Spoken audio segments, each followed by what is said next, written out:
आज के हमारे मेहमान है बीएसएफ फाउंडर एंड प्रेसिडेंट और साथ ही में तामीर मिल्लत के रुकने शोहरा खिजर अहमद साहब। आदाब खिजर अहमद साहब।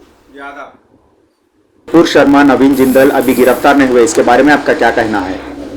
गिरफ्तारी नहीं हुई, नहीं गिरफ्तारी नहीं कर रहे, गिरफ्तारी जानबूझ के नहीं कर रहे, उल्टा है एक्स्ट्रा सिक्योरिटी प्रोवाइड कर रहे उधर।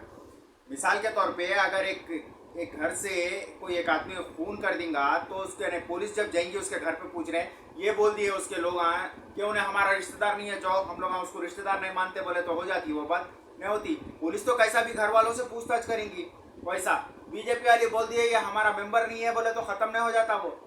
तुम्हारा मेंबर रहो या न करो बात की बात, सजा तो उन लोगों को मिलना, खाली तुम्हारे पार्टी से निकाल दिया तो बहुत बड़ी सजा नहीं है वो कुछ भी। मुसलमानों ने भी कानपुर में गड़बड़ की और खतराव किया। क्या प्रूफ है आपके पास? कोई प्रूफ है या इंडिया में किसी के पास, कोई मीडिया के पास ये प्रूफ है कि ये लड़ाई मुसलमान शुरू करा और मुसलमान ही खाली पथराव करा? बोल के नहीं है वैसा। अगर आप वीडियो देखेंगे आपको मामला उल्टा दिखेगा। एक साइड अगर मुस्लिम्स है तो दूसरी तरफ बजरंग दल, बीजेपी और साथ में पुलिस मिलके मुसलमानों पे पथराव कर रहे। और अगर आप अरेस्ट की केस बने सो लिस्ट भी अगर आप चेक करेंगे तकरीबन 35-40 लोगों के नामा है उसमें, तो उसमें एक भी नॉन मुस्लिम नहीं है, पूरे मुसलमानों पे केस बना सो है, समझ रहे ना। और किसको बोले उसको डाल के इन्हें मास्टरमाइंड बोल के बोल देते। एक बात, कोई लीडर या पुलिस किसी के बाप की जागीर नहीं है, ये इन्हें आतंकवादी बोल दिए तो आतंकवादी बोल के डिसाइड कर लेने, समझ रहे। तुम बोल सकते मगर फैसला होगा चेकिंग का, दूसरे बहुत सारे सोर्सेस है, समझ रहे। सच्चाई कभी नहीं छुपती, वो निकल के आती कौन है बोल के। और रही बात, पुलिस दिन ब दिन अपनी इज्जत खो दे रही है, अब कुछ नहीं है। एक टाइम पे ये शुरुआत बीजेपी करी थी, एक टाइम पे बाबा रामदेव बोला था कि पुलिस ऐसा है, तुम बोले सो उस पर अरेस्ट, पुलिस का बाप भी मेरे को अरेस्ट नहीं कर सकता, बोले उसको हाथ नहीं लगा के बता सके क्या कर लेते, समझ रहे ना। और रही बात, अगर पुलिस अभी भी अपना स्टेटस नहीं खोए, अपने तरीक़ों से नहीं बाज आए तो आगे का दौर कैसा रहेगा मालूम। छोटा बच्चा भी चप्पल फेंक के मारेगा पुलिस को, जाते हो चलो हटो यहाँ से बोल के, वो अपने हाथों से अपना हाल खराब कर ले रही, अपनी इज्जत खो दे रही पुलिस। उसके बारे में कुछ नहीं बोल सकते, छोड़िए। अल-कायदा ने भी चिट्ठी के जरिए से इंडिया को धमकी दी और कहा कि हम इंडिया में बम ब्लास्ट कराएंगे। हाँ, वो लेटर पढ़ा मैं, वो मैसेज भी देखा कुछ 5-6 स्टेट्स के नाम वगैरह डाले। मगर एक बात बोलूँ ना, देश इंडिया कोई ऐसा मामूली नहीं है, बहुत बड़ी आर्मी है, अपनी आर्म पावर है और सिक्योरिटी भी काफ़ी टाइट कर दिए है। मगर क्या है बोले तो अल-कायदा भी कोई ऐसा छोटा मोटा बात तो नहीं है। अपन एक्टिव रहना, इतना इजी नहीं लेना उसको, अपन कुछ एक्टिव रहना। मगर एक बात बोलूँ, इससे ये जैसा ही मैसेज आई है, वार्निंग आई, सब में ज़्यादा खुश ये बीजेपी के जो फ्रेंच एलिमेंट्स है ना, खुशी से फूले नहीं समा रहे उन लोग, खुश है उन लोगों के दिल पूरे। और बेचैन है, कब वार करता, कब अटैक करता, कब बम ब्लास्ट करता अल-कायदा बोल के इंतजार कर रहे हो ना बेसब्री से, क्योंकि वो लोग चाह रहे बम ब्लास्ट होना, अल-कायदा की तरफ से होना, और वो माहौल को कैसा ला लेना बोले तो देखो हिंदुओं की मौत हो गई, मुसलमान ये करे वो बोल के जो है मामले को ये इसमें सिंपति में लाके इलेक्शन जीत जाना, ये पूरा प्लान है। नहीं तो अरेस्ट कराना क्या बड़ी बात है, आप सोचिए, समझ रहे। सरकार को एक नुपुर शर्मा, नवीन जिंदल, इन लोगों को अरेस्ट करना क्या बड़ी बात है? देखिए ये बात ही काफ़ी है कि 2 लोगों को अरेस्ट नहीं कर सकते, इतना मामूली बात है वो, समझ रहे। कोई बड़ी बात नहीं है, वो जानबूझ के अरेस्ट नहीं कर रहे वो, समझ रहे। क्या कामयाब सरकार हुई? 2 लोगों को जो है, जो गलती करे पूरा कंफर्म होने के बाद भी उन लोगों को अरेस्ट नहीं कर सक रहे, पूरी दुनिया खुद कर रही फिर भी अरेस्ट नहीं कर सक रहे, समझ रहे ना। वेंकैया नायडू ने कहा ये लोग फ्रेंच एलिमेंट्स है। फ्रेंच एलिमेंट है ही नहीं, रखे ये लोग जानबूझ के। और ऐसे 2-4 लोग हैं बोल के मत समझिए, 2-4 लोग ऐसे होंगे जो सेक्युलर होंगे, शरीफ होंगे बीजेपी में, बाकी मैक्सिमम लोग फ्रेंच एलिमेंट ही है बीजेपी में, समझ रहे ना। और एक बात, वेंकैया नायडू जी जो बोले वो बात पे बोल रहा हूँ मैं, ये मैं मेरी तरफ से नहीं बोल रहा हूँ। वो बोले जो मजहब के बारे में ये बात बोलता उन्हें फ्रेंच एलिमेंट है, तो वो हिसाब से नरेंद्र मोदी जी, अमित शाह, योगी आदित्यनाथ, ये फ्रेंच एलिमेंट बेकार, यूजलेस, घटिया इंसान हो गए इन लोगों के वो हिसाब से, तो फ्रेंच एलिमेंट हो गई है, लड़ाई लगाने वाले लोग हो गए ये लोग। क्योंकि एक वक्त पे नरेंद्र मोदी जी बोले थे, मेरे खून अपने लोग आए, मैं कपड़ों को देख के पहचान लेता हूँ, बल्कि ये बात, ये कोई प्राइम मिनिस्टर ऐसा बोलता बात? वही जगह पे अमित शाह यहाँ हैदराबाद में आया खुद ये बात बोला उन्हें कि हम जैसा ही यहाँ पे जीतेंगे 4% जो रिजर्वेशन है मुसलमानों का वो स्क्रैप कर देंगे बोल, ऐसा कोई बोलता, होम मिनिस्टर बोलता। और योगी आदित्यनाथ तो वो तो बहुत बड़ा घटिया है, फ्रेंच एलिमेंट से भी गया गुजरा इंसान है वो तो, उन्हें बार बार बोलते ही रहता। इलेक्शन से पहले तो ये बोला था ना 20 वर्सेस 80% का इलेक्शन है बोल के, ये बात कोई बोलता है ऐसा सीएम? लेकिन छोटे छोटे कंट्रीज हमें चेतावनी दे रहे हैं, हमें हुक्म दे रहे हैं इस मामले में। देखिए छोटे छोटे कंट्री मत बोलिए आप, ये वो कंट्रियों का स्टेटस अलग है, क्योंकि अपना देश कई कंट्रियों को कई जगहों पे कर्जा देना है, समझ रहे ना। और वो कंट्रियां कई कंट्रियों को जो है कर्जा दे के है, उन लोगों का स्टेटस अलग है। अगर सऊदी अरब, दुबई, ये कंट्रियां जैसे है, ये कंट्री अगर अमेरिका को या चाइना को भी बोलेंगे जाओ ये कंट्री पे वार करो बोले तो उनकी बात पे उन्हें वार कर सकता, उतना ज़्यादा वो कंट्रियों की एक बात रहती, समझ रहे आप। उसको इतना छोटा मत समझिए। और अब एक बात, लड़ना ये करना कोई बड़ी बात नहीं है, मेन बात देश का हर जगह का हाल क्या है मालूम है आपको। वैसी आप आर्मी का क्या हाल है अभी देखे नहीं, इसके वास्ते सोचो न को। ये सोच रहे आर्मी में अरे सब मिसाइल रेडी होंगे, हथियार रेडी होंगे, सब आदमियाँ भी रेडी होंगे, बल्कि ये नक्को सोच लो आर्मी का क्या हाल करके रखे कि अपने सरकार।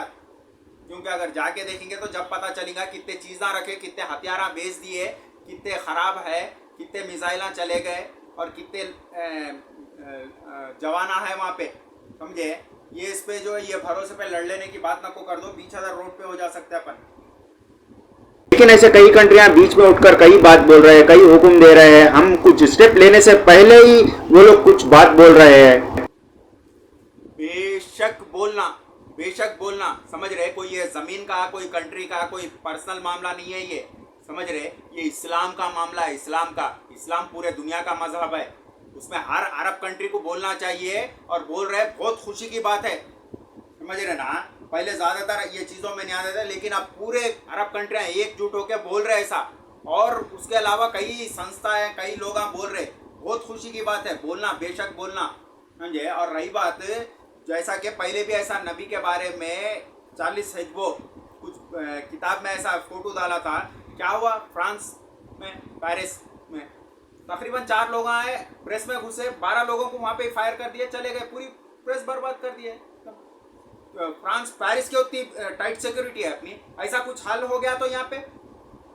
लेकिन चाह रही सरकार, जो फ्रेंच एलिमेंट है, ये चाह रहे ऐसा होना, ऐसा आके फायर कर देना, नुपुर शर्मा को कुछ तो भी होना, तो उसकी सिंपति में हम लोग अगला इलेक्शन भी जीत जाते, 2024 भी जीत जाते बोल के। या फिर हो सकता है जानबूझ के करा भी सकते हैं अटैक, खुद ही करा सकते हैं अटैक, नहीं बोल सकते। इंडिया में कई मजहब है, इस तरीके से बोलने से देश पर क्या असर हो सकता है? देखिए हमारे को दूसरे मजहब से कुछ लेना देना नहीं है, हमारा मजहब हमारे को मुबारक, बाकी सब हमारे दोस्त हैं, भाइयाँ हैं, बस वही सोच के चलते, कभी हम कोई वैसी बात बोले नहीं। तो आपको क्या है भाई हमारे लेना देना हमारे मजहब से, ये गलत है, ये गलत है, ये चीज़ है बोल के, समझ रहे। ये सब आप बोलो ही नको, हमारा मजहब हमारे को मुबारक, आपका मजहब आपको मुबारक। वैसे कई चीज़ें हैं वैसा बोले तो, समझे। बोलने के लिए बहुत चीज़ें रहते हैं, मगर हमारे को किसी के मजहब से कुछ लेना देना नहीं है, समझ रहे। अब जैसा कि हाल ही में जो मस्जिद में शिवलिंग निकला बोल के जो बोल रहे, क्या है ये शिवलिंग, बोलो आप। वर्ल्ड में 80% लोगों को नहीं मालूम कि शिवलिंग क्या है, आप बोलो, समझ रहे, बोल सकते हैं उसका नाम। अरे भाई शिव भगवान तुम्हारे जो है उसकी तीसरी आंख की पूजा करो, उसके दिल की पूजा करो, उनके चेहरे की पूजा करो। ये तुम आप वो चीज़ों को बढ़ाना नहीं चाह रहा हूँ मैं, आपका मजहब आपको मुबारक, आप क्या भी चीज़ की पूजा करो, हमारे को मतलब नहीं है। हम लोग जिसको मान रहे हैं उसके बारे में आप कुछ भी ये बात नहीं करना, बस, समझ रहे ना। प्रोटेस्ट करने पर कई जनों को गिरफ्तार किया जा रहा है। अरे भाई ये गीदड़ बक्कियों से डरने वाले नहीं है, ये क्या करते, डालते होंगे ना जेल में, डालने दो, कोई बात नहीं, 50 बार जाएंगे जेल में। बहुत बोले तो ज़्यादा से ज़्यादा गर्दन काट देंगे ना, गर्दन काट दो, मार दो, है, रुकने वाले नहीं है, समझ रहे ना। ये सब रही बात, मेरे को गाली दो, मेरे को मारो, मैं बर्दाश्त करूंगा।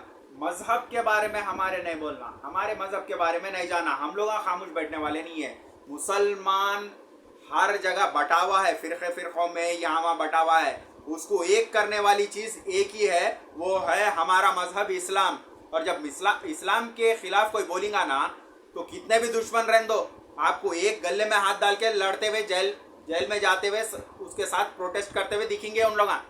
ये हम मुसलमानों को जोड़ने वाली एक चीज़ है, वो है इस्लाम। इसके खिलाफ आप बोलेंगे, बेशक हम ना जाएंगे।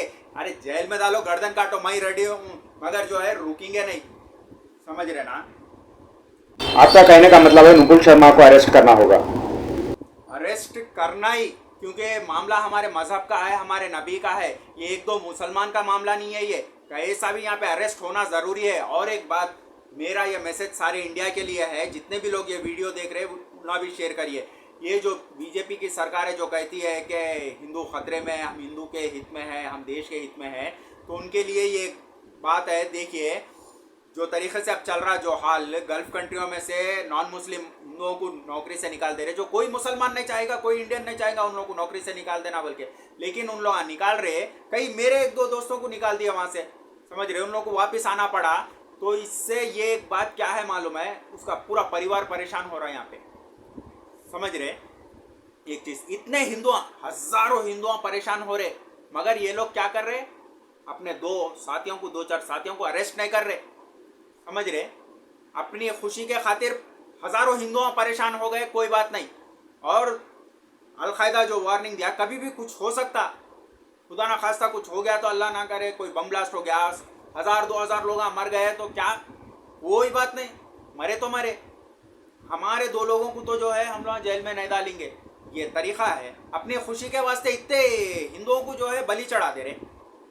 ये है ये सरकार। ये इससे तुम लोग समझ जाना चाहिए कि ये देश की कितने फायदा करने की सरकार है, और हिंदू के कितना फायदा करने की ये सरकार है।